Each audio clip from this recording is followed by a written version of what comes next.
Assalamualaikum warahmatullahi wabarakatuh. Balik lagi bareng kita berdua di sini, di mana itu Adia? Di Urban Paradox, mengulas fenomena dari sisi Yang berbeda. Come back. Balik lagi nemani Urbaners yang lagi nyantai lagi di rumah setelah kemarin melewati Ramadan. Lebaran Idul Fitri. WFA 2 minggu, ya kan? Teman-teman kita di pemerintahan juga WFA. Pokoknya kita kembali lagi nemani kalian, memberikan informasi-informasi terbaru dalam seminggu kebelakangan ini, di mana kita merefresh lagi kalian. Ada apa sih seminggu kebelakangan ini? Itu ya Adia mau nyampein pesan apa nih? Mohon maaf lahir batin. Benar. Sebenarnya kita juga udah sempat mohon maaf lahir batin. Iya, kemarin ya di akhir puasa kemarin, dan kembali lagi kita mohon maaf lahir batin, walaupun memang kita sudah meninggalkan seminggu lebaran Idul Fitri ya, walaupun tapi suasananya masih tetap ada gitu ya. Benar, apalagi THR-nya mungkin ada yang masih ada juga. Atau ada yang udah habis. Udah habis kayaknya kalian ya, sudah belanja sana sini kali ya.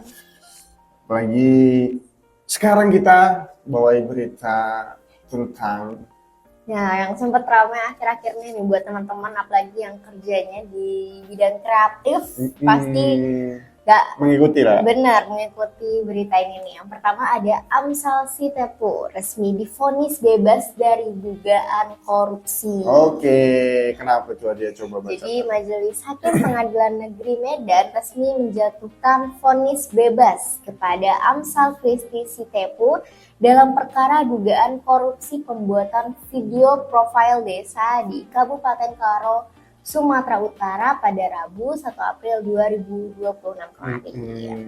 Jadi hakim menyatakan terdakwa itu tidak terbukti secara sah dan meyakinkan tidak melakukan tindak pidana korupsi sebagaimana dakwaan primer maupun subsidiar. Ini buat pemerintah desa, pemerintahan juga harus bisa lebih cermat lagi dalam menerima kerjasama dengan pihak swasta ataupun pihak ketiga gitu. Apalagi kalau sudah disetujui, seharusnya tidak perlu dipermasalahkan lagi ya nggak ya? Karena berarti sudah dibaca tuh kontrak-kontraknya. Betul. Dan berapa. Lagian juga kan pasti sebelumnya ini dari pihak Amsal juga memberikan proposal penawaran pastinya, terus RAB dan lain-lain gitu. Jadi harusnya pemerintah desa juga harus bisa lebih cermat gitu membacanya. Jadi pekerjaan yang dilakukan itu harus lebih terstruktur, lebih aman lah, lebih sesuai spesifikasinya.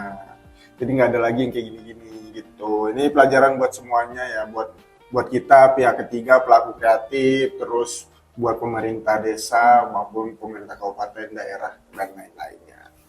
Oke, selanjutnya ini ada deforestasi Indonesia naik 66%. Terluas di mana ya? Di Kalimantan. Nih, Auriga Nusantara mengungkapkan angka deforestasi Indonesia naik 66% dari 261.575 hektar pada 2024 menjadi 433.751 hektar di tahun 2025. Nah, ini dalam laporan status deforestasi Indonesia 2025, studi 2025, selama periode 2021 sampai 2025, Kalimantan tercatat sebagai wilayah dengan tingkat deforestasi terbesar. Bahkan di tahun 2025 luasannya mencapai 158.283 hektar. Memang Kalimantan jadi salah satu deforestasi terbesar di Indonesia ya. Karena emang hutannya lebat sekali luas dan, gitu ya. Ya, yang dulunya Kalimantan menjadi paru-paru dunia, sekarang paru-paru basah. Guys, masuk angin semua guys, gara-gara paru-paru basah gitu. Nah, peningkatan presentasi terbesar terjadi di wilayah Jawa juga nih, yang angka deforestasinya itu melonjak 440% dari 411 hektar pada 2024 menjadi 2.221 hektar di 2020. Jauh banget ya, bahkan dari 411 sampai ke 2.200 itu cukup jauh banget deforestasinya. Nah, temuan lainnya juga menunjukkan bahwa lokasi deforestasi menurun dari 2024 sebesar 514 kabupaten kota menjadi 383 pada 2025. Kabupaten dengan deforestasi tertinggi berada di Kalimantan, yaitu Berau, Kutai Timur, Kapuas, Kapuas Hulu, Katingan, Murung Raya, Gunung Mas, dan Bulungan.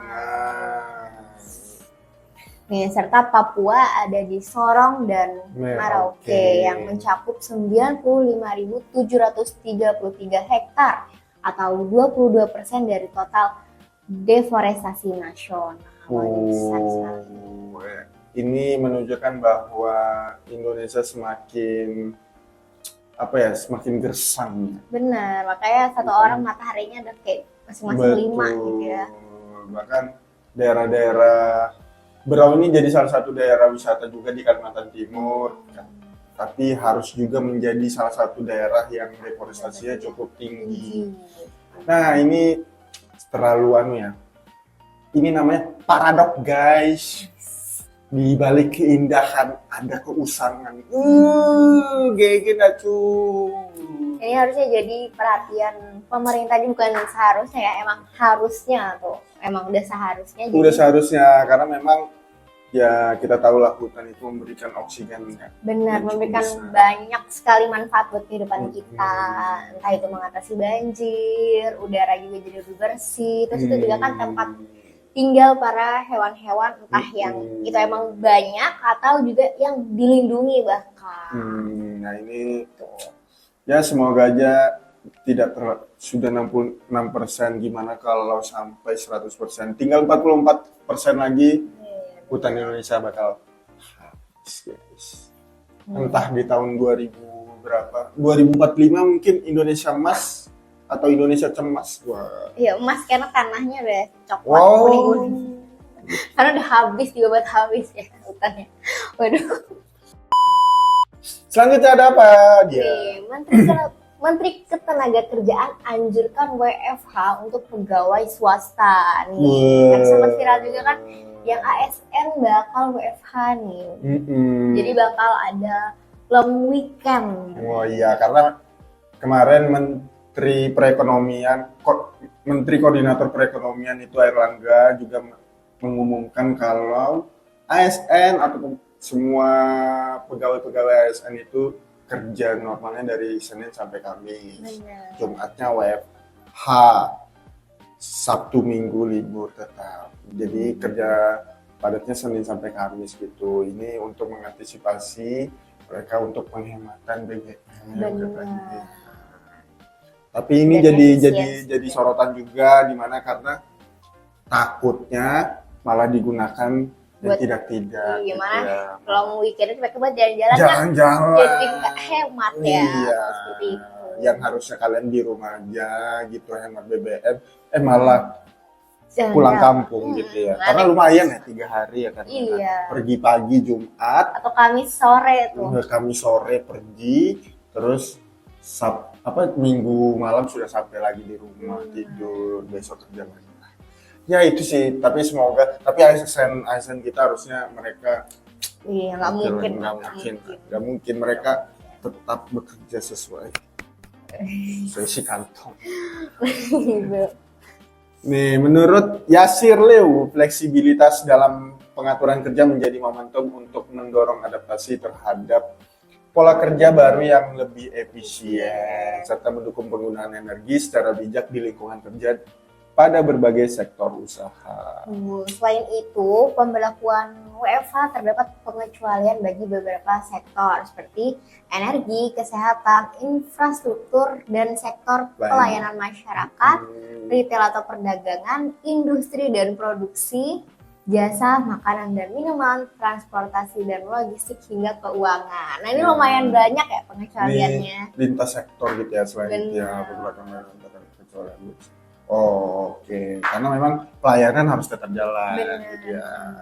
Masyarakat kan masih butuh pelayanan-pelayanan dari Benar, apalagi juga kesehatan. Gitu. soalnya kan bayar pajak ya. Iya. Pajak, jadi harus dilayani. Hmm. Jangan sana.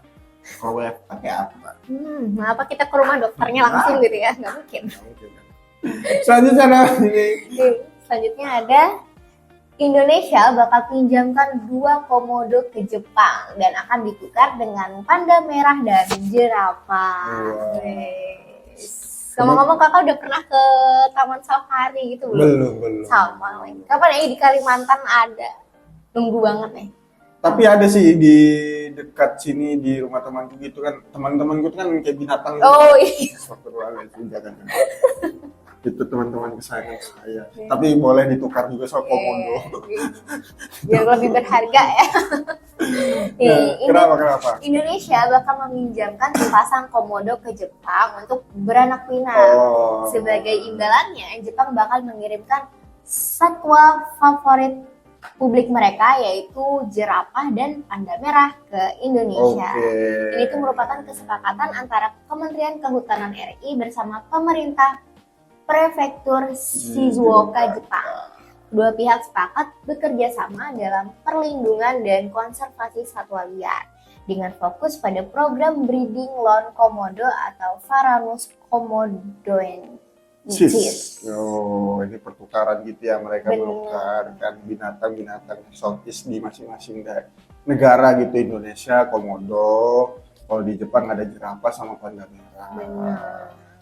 Nah, bahkan ini ia menekankan bahwa program breeding loan juga memiliki nilai strategis dalam memperkuat edukasi publik dan meningkatkan kesadaran internasional terhadap pentingnya konservasi. Betul, karena memang banyak satwa-satwa kita di dunia bahkan ya, banyak yang memang sudah terancam punah, sudah mulai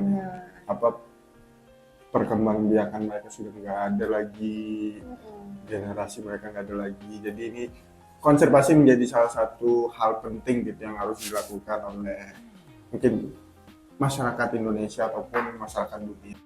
Nawila yang udah tembus 1 juta penonton dalam 16 hari penayangan. Kenapa tuh film Nawila ini jadi sorotan gitu, kenapa?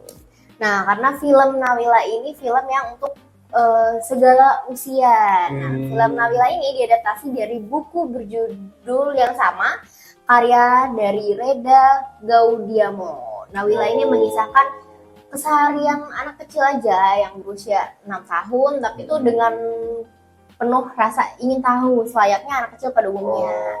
Yang bikin unik, Nawila ini berlatar di Surabaya tahun 1960-an. Jadi latarnya tuh dibuat semirip mungkin gitu. Pada tahun itu ya, Bener. pada tahun itu. Film ini menyoroti kehidupan di sebuah gang, keberagaman keluarga multikultural, dan petualangan masa kecil yang jujur dari sudut pandang anak-anak. Jadi angle film ini pun kebanyakan ngambil dari bawah, atau angle gitu, ngadep ke atas. Oh, Dimana iya. dari sudut pandang anak-anak berusia 6 tahun, kalau dunia ini ternyata unik banget, banyak hal-hal baru gitu. Dan yang bikin unik lagi, kedua orang tua Nawila ini tuh berasal dari ras yang berbeda. Jadi ayahnya itu orang Cindo gitu. Nah, ibunya ini orang Timur gitu. Dan bikin semakin ramai lah penontonnya. Apalagi juga ibu-ibu, para orang tua, parents yang ngajak anaknya buat nonton, atau bahkan seusia Adia pun masih banyak yang tertarik sama film ini karena latarnya unik. Latar unik, ceritanya juga mungkin karena diisi oleh perbedaan-perbedaan, jadi lebih kaya, lebih anu gitu ya. Benar. Oh, bahkan sutradara dari Nawila ini sendiri itu nama Rian Adriandi. Jadi ini Rian Adriandi ini yang kemarin sukses juga bikin film Jumbo ya. Benar. Film Jumbonya juga sampai 10 juta.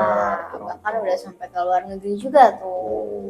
Rian dan spesialis memang film untuk anak-anak gitu ya. Benar. Segala usia nih. Cakep. Selanjutnya ini masih soal anak-anak yang berprestasi. Apa tuh Kak? Pembalap 16 tahun asal Sleman, Kiandra Ramadipa resmi wakili Indonesia di ajang Red Bull MotoGP Rookies Cup 2026. Keren banget nih. Ya, pembalap muda asal Sleman ini menjadi satu-satunya wakil Indonesia yang berkompetisi di Red Bull Rookies Cup 2026. Ini bekal persiapan Kiandra jelang race yang dimulai nanti pada tanggal 20 April mendatang. Bener, bentar lagi ya nih. Bahkan diketahui ini merupakan musim kedua Kiandra di ajang tersebut, dan pada tahun lalu ia berkompetisi bersama Veda Ega Pratama yang di ajang tersebut dan berhasil finish di posisi 10 besar kelasnya. Lumayan lah ya. Maksudnya semangat. Tahun ini kita support naik lagi. Naik terus, naik podium terus, jadi kebanggaan buat Indonesia. Apalagi masih muda banget ya. Masih muda banget, karena dari dulu kita belum punya gitu pembalap MotoGP dari Indonesia kan.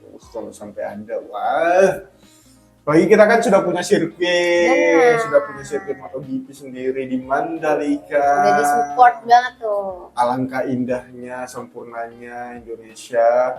Kalau kita punya pembalap asal Indonesia juga. Bangga gitu banget. ya. Nanti akan nonton nggak nih? Nonton dong, nonton langsung atau di TV langsung. Sama Camer tadi. Oh, iya benar. Habis nonton dari bioskop kita langsung Langsung kesini. kesini. Langsung kesini. Padat banget ya jadwalnya ya. Padat. Habis nonton kita ke Pulau Komodo. Oh Kan iya, dekat kan. iya benar nih. Ayah Kiandra, Yoki Arafat mengungkapkan persiapan putranya yang saat ini sudah menjalani training camp di Spanyol. Oke. Wow, keren nih. Selama berada di Spanyol, Kiandra menjalani berbagai program latihan yang dirancang untuk meningkatkan performa secara menyeluruh. Oke. Jadi persiapannya jauh nih di Spanyol biar makin mantep lagi tuh, biar makin siap.